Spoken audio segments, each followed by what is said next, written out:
ഞാൻ എപ്പോഴും ശ്രദ്ധിക്കണ ഒരു കാര്യം കേട്ടോ. ഈ ലോകത്തിലുള്ള വലിയ വലിയ ആളുകൾ അവർക്കൊന്നും ഒന്നിനും സമയമില്ല. നമ്മൾ സാധാരണക്കാരായ ആൾക്കാരെ വിളിക്കാനോ അല്ലെങ്കിൽ നമ്മളെ ഒരു മിനിറ്റ് പോലും നമുക്ക് സമയം സ്പെൻഡ് ചെയ്യാൻ സമയമില്ല. അവർ ബിസിയാണ്.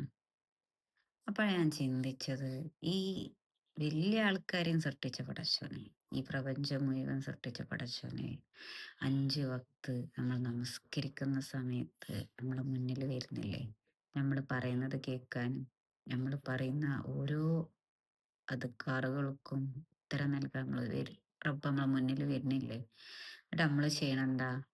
ശരീരം മാത്രം അള്ളാഹുവിന്റെ മുന്നിൽ നിർത്തി മനസ്സിനെ നമ്മൾ മേയാൻ വിടുകയാണ്. മനസ്സപ്പം ആലോചിക്കാത്ത കാര്യങ്ങളില്ല, ചിന്തിച്ചു പോവാത്ത സ്ഥലങ്ങളില്ല. അല്ലേ? ശരിക്കും നമ്മള് അള്ളാഹുവിനെ അപമാനിക്കണേന് സമയല്ലേ നമ്മൾ നമസ്കരിച്ചിട്ട്?